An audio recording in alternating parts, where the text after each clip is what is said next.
เฮ้ยหาเงินหาคำซุมื้อนี้จังแม่นมันยากแท้เด้จักสิเฮ็ดแนวใดเฮ้ยเฒ่าเอ้ยเอ้าเฒ่าอันนี้บ่แม่นบ่ทันได้มาแต่ตลาดวะนี่โอ้ยเนาะอะสิเปิดเบิ่งโทรภาพเบิ่งจักบาทก่อนนะมื้อนี้บ่ได้เบิ่งข่าวนี่หลายมื้อหลายวันแล้วเด้ข้าแต่หาเงินหาค่ำนี่เนาะ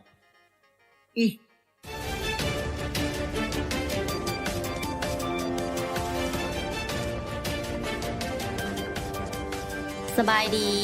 ท่านผู้ชมที่เคารพยินดีต้อนรับท่านเข้าสู่การรายงานข่าวภาคเที่ยงพบกันในเที่ยงของมื้อนี้พวกเฮาก็มีข่าวสำคัญมานำเสนอให้แก่บรรดาท่านประธานประเทศแห่งสปป.ลาวได้ออกรัฐดำรัสว่าด้วยการประกาศวันเลือกตั้งสมาชิกสภาแห่งชาติ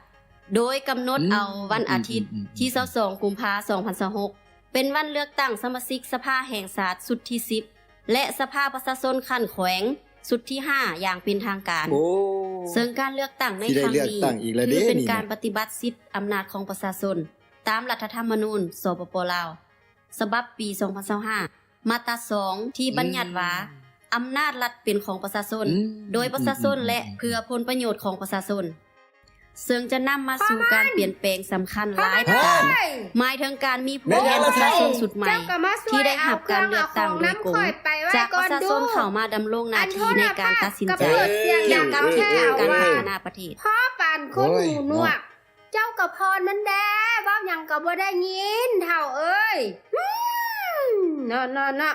แฮงมาแต่ตลาดในเมืองเอามาเอาไปไว้เงินกูว่าจังได๋ขอยแต่งสู้กินพอแต่มาฮอดเจ้าก็จุ่มโลดเนาะเฒ่าข่อยก็ฟังข่าวบ้านข่าวเมืองนี่แหละเมื่อกี้นี่โฆษกเพิ่นว่าประธานประเทศได้ออกดำรัสว่าด้วยการประกาศวันเลือกตั้งสมาชิกสภาแห่งชาตินี่เด้เฒ่าโดยเพิ่นกำหนดเอาวันอาทิตย์วันที่22กุมภาพันธ์2026เป็นวันเลือกตั้งสมาชิกสภาแห่งชาติสุดที่10และสภาประชาชนขันแขวงสุดที่5อย่างเป็นทางการได้เฒ่าโอ้สิเลือกตั้งอีกแล้ววะนี่คือว่าหาก็เลือกวัง5ปีหลังหั่นคือเลือกดุเลือกดันแท้พอทุกๆ5ปีเพิ่นจะจัดการเลือกตั้งให้ประชาชนเฮาได้ไปใช้สิทธิ์ใช้เสียงของตนตามรัฐธรรมนูญเลือกเอาผู้แทนเข้าไปนั่งสภาเพื่อเป็นกระบอกเสียงให้พวกเฮาเสนอปัญหาความยุ่งยากต่างๆได้เฒ่าเลือกมาแล้วสิได้อีหยังมีบางอันก็ยังบ่ทันได้ถูกแก้ไขซ้ำย้อนว่าค่าอันนั้นราคาอันนี้แก้อันนั้นละแก้อันนี้โอ้ยเจ้าก็จะว่าจังซั่นแหมเพิ่นก็กำลังแก้ไขอยู่สิให้ได้ใจหมดทุกคนมันก็บ่เป็นแล้วบางปัญหาบางเวียกงานเพิ่นก็ยังสืบต่ออยู่เด้นี่แม่นหยังล่ะข้อยสิเปิดให้เจ้าฟังเด้อเฒ่าสมาชิกสภาสุดใหม่จะมีอำนาจในการพิจารณาและรับรองเอานโยบายกฎหมายแผนพัฒนาเศรษฐกิจสังคมงบประมาณแห่งรัฐที่จะนำพาประเทศไปสู่เป้าหมายการพัฒนาในระยะหน้าประชาชนลาวบรรดาเผ่าผู้มีสิทธิ์เลือกตั้งทั่วประเทศจะพร้อมกันไปปนบัตรเลือกตั้งเอาตัวแทนเข้าในองค์การอำนาจรัฐขั้นศูนย์กลางและท้องถิ่นเพื่อปกป้องสิทธิและผลประโยชน์ของชาติของท้องถิ่นพร้อมทั้งพัฒนาประเทศไปสู่เป้าหมายประชาชนหังมีผาสุขประเทศชาติมั่งคั่งเข้มแข็งสังคมสามัคคีปองดองประชาธิปไตยยุติธรรมและศรีวิไลโดยการเลือกตั้งในครั้งนี้เป็นเหตุการณ์ทางการเมืองที่สำคัญของชาติซึ่งจะสะท้อนให้เห็นถึงความเข้มแข็งและความสามัคคีของประชาชนลาวทางชาติภายใต้การนำพาของพรรคประชาชนปฏิวัติลาวในการสืบต่อปกปักรักษาและพัฒนาประเทศชาติท่านผู้ชมที่เคารพการรายงานข่าวภาคเที่ยงของพวกเฮามาฮอดนี้ก็หมดเวลาลงแล้วขอขอบใจทุกท่านที่ให้เกียรติติดตามรับชมแล้วกลับมาติดตามการรายงานข่าวนำพวกเฮาตื่มในข่าวภาคต่อไปสำหรับข่าวภาคนี้โฆษกพร้อมด้วยทีมงานต้องขอลาไปก่อนสบายดีเจ๊ เท้ เป็นไผมาอีกละ โอ้ยและเอ้ยดวงอยู่งานบ่ อยู่เป็นไผเนาะ ลุงพันธุ์น่ะ โอ้ลุงพันธุ์หวะขึ้นมาทั้งเพื่อนพี่ลุง สบายดี สบายดีลุง สบายดีลุง มาหอดเทือนหอดซ่านนี่ มีเวียกอีหยังบ่ลุง ก็มีละบ่ลุงสิมาบอกให้ครอบครัวหลาน ไปรวมอยู่สโมสรบ้าน เวลา7 โมงแรงนี่นะ โอ้โดยลุง และก็เอาแบบฟอร์มสถิติจำนวนผลผู้ที่มีสิทธิ์ปอนบัตรเลือกตั้ง เอาผู้แทนสภาแห่งชาติสุดที่10และผู้แทนสภาประชาชนขันแขวงสุดที่5มาให้พวกหลานเลยสนะเอา โดยลุง ให้หลานเขียนรายชื่อสมาชิกครอบครัวของหลานใจสำหรับผู้ที่มีอายุ18 ปีขึ้นไปเด้อแล้วเอาไปส่งมือแรงพร้อมเลย โอ้โดยลุง มื้อแรงนี้เพิ่นสิรวมบ้านหวะ ม คันซ่านให้เจ้าไปเด้อเท่าเด้อข่อยยังคาห้างเครื่องขายอยู่ เจ้าไปน้ำฟังน้ำเพิ่นเด้อเท่า โอ้ เด้ ย เจ้าก็ได้ย่ำใดก็ให้แต่ข่อยนี่ไปประชุม เจ้าก็ลองไปฟังน้ำเพิ่น แล้ แด่ วสิเฮ็ดแนวใดยามใดเจ้าก็บ่เคยห้างเครื่องขายสวยข่อยจักเทื่อมีแต่ว่าค่าเวียกถ้าบ่ซื้อบ่ขาย พวกเฮาสิเอาหยังมากินเท่า ข่อยก็ฮู้อยู่ แต่เฮาก็ต้องได้เสียสละ อันนี้มันก็เป็นเวียกอันสำคัญไดเฒ่า เจ้าอย่ามาเว้าอยู่นี่ได้ โอ้ เจ้าไป แล้วก็มาเว้าสู่ข่อยฟังก็ได้ตัวเดี๋ยวคนเฮือนเดียวกันนะ โอ้ยเนาะ สิไปหยังสองไปสามมันสิยากอีหยัง เศร้าพวกหลานบ่ต้องเถียงกัน ให้พากันไปฟังน้ำเพิ่นหมดทั้งสองคนหั่นล่ะอันเวียกห้างเครื่องคอกเครื่องขายหั่นนะก็ให้เท่าแลนช่วย ผู้เป็นผัวเด้เฮ็ดช่วยกัน มันจริงแล้วไว้ แม่นบ่พวกหลาน ก็แม่นความลุง เอ นั่นล่ะ อคันว่าจังซั่นข่อยก็สิเฮ็ดสว อื ย มพร้อมกันเฮ็ดพร้อมกันสร้าง มันจึงสำเร็จ ครอบครัวก็จะหั่งมีผาสุขหลานเอ้ยบาดแล้วตอนแรงจึงค่อยพากันไปรวมเด้อ โดย พออีก 3-4 มื้อข้างหน้านี้เพิ่นจะจัดการปอนบัตรเลือกตั้งเอาผู้แทน อยู่สโมสรบ้านของพวกเขานี่ไดดังนั้นมือแรงนี้ นายบ้านเพิ่นจะได้แนะนำพวกเขา เกี่ยวกับวิธีขั้นตอนในการขีดบัตร และก็การป้อนบัตรเลือกตั้งหนนา โดย ลุง อีกอันหนึงเพิ่นจะเผยแพร่เสื่อมซึมเอกสารหลายอย่างใดเกี่ยวกับผลสำเร็จของกองประชุมใหญ่ผู้แทนทั่วประเทศครั้งที่12ของพรรคประชาชนปฏิวัติลาว และเนื้อในของการเลือกตั้งในครั้งนี้ฉะนั้นพวกหลานต้องไปร่วมนำเพิ่นแท้ๆได้ โดยลุง จักหน่อยสิบ่เข้าใจนำเพิ่นอันใดพวกหลานบ่เข้าใจก็ให้ถามเพิ่นเด้อหลาน โด เด้อ ย จังซั่นน่ะเด้อหลานเอ้ยลุงก็สิออกไปเบิ่งหัวเบิ่งสวนก่อนไปก่อนเด้อ ขอบใจ ขอบใจ หลาย เด้อ ๆ ลูกเด้อ ลุง ไปเฒ่าเฮาพากันไปหากาเกียมเครื่องขายเฮ็ดแล้วก็หากินข้าวกินน้ำพากันไปร่วมเนาะเฒ่าเนาะไปเฒ่าไป ไป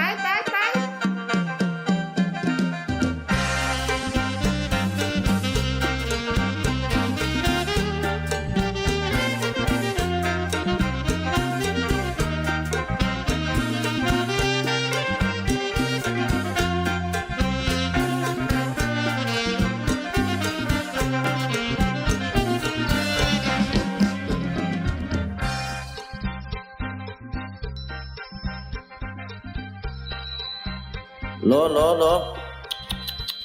ฮัลโหลโอ้ย คือว่าดังแห้งแท้เอาลงอีกเบิ้งหันโหลอุ้ย มันแห้งโพด สบายดีพ่อแม่พี่น้องได้แล้วสบายดีพ่อแม่พี่น้องประชาชนหมดทุกคน มื้อนี้ก็เป็นมื้อเลิกงามยามดีที่พวกเฮาพากันมาใส่สิทธิ์ใส่เสียงของตน เพื่อปอนบัตรคัดเลือกเอาผู้แทนสภาแห่งชาติสุดที่10และผู้แทนสภาประชาชนขันแขวงสุดที่5เอาเชิญเด้อเชิญเข้ามาเอา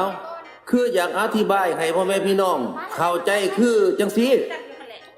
คือคนหนึ่งสามารถปอนบัตรได้2บัตร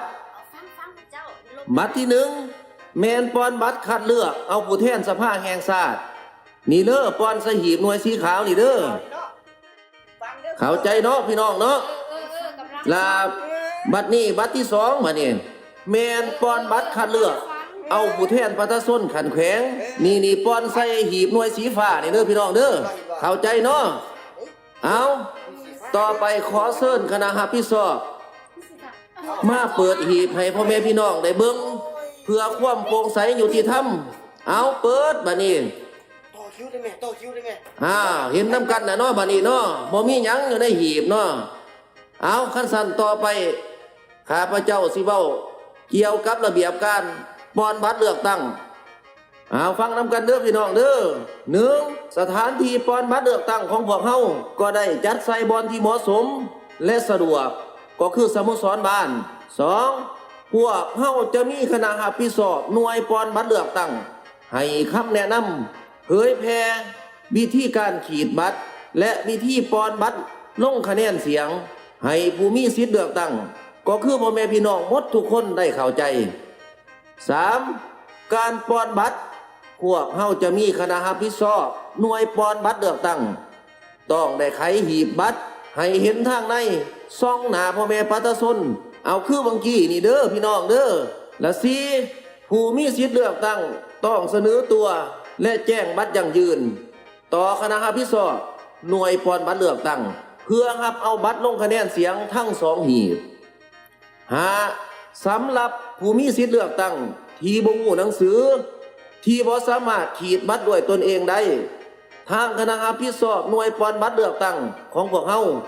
มีสิทธิ์แต่งตั้งผู้รับผิดชอบช่วยขีดบัตรแต่ต้องปฏิบัติตามความมัก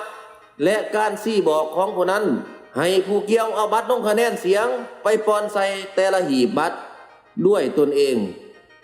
เข้าใจเนาะในกรณีที่บ่สามารถป้อนบัตรด้วยตนเองได้ก็สามารถมอบให้คณะรับผิดชอบหน่วยป้อนบัตรผู้ใดผู้หนึ่ง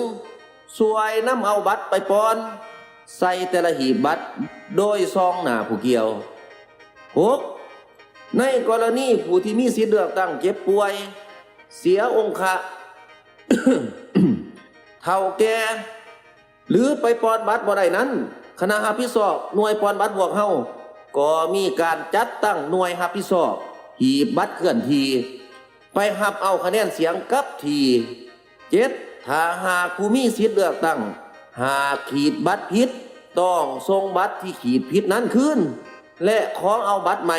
นำคณะรับผิดชอบหน่วยป้อนบัตรเลือกตั้งอันนี้สำคัญหลายเด้อพี่น้องเด้อห้ามขีดผิดเด็ดขาดถ้าขีดผิดต้องแจ้งคณะรับผิดชอบป้อนบัตรเลือกตั้งของพวกเฮาเพื่อรักษาสิทธิ์รักษาเสียงของพวกเฮานี่ล่ะและข้อที่8ข้อสุดท้ายนี้ผู้มีสิทธิ์เลือกตั้งต้องป้อนบัตรลงคะแนนเสียงแต่ละหีบบัตรเทื่อละคนนี่ก็คือระเบียบการป้อนบัตรเลือกตั้งในครั้งนี้ฉะนั้นจริงอย่าขอเชิญชวนให้พ่อแม่พี่น้องประชาชนบ้านเฮาบ่ว่าพนักงานทหารตำรวจนักเรียนหูปัญญาชนพ่อค้าเช้าขายนักธุรกิจทุกทั่วหน้าให้พร้อมกันมาใส่สิทธิ์ใส่เสียงของตนเด้อพี่น้องเด้อ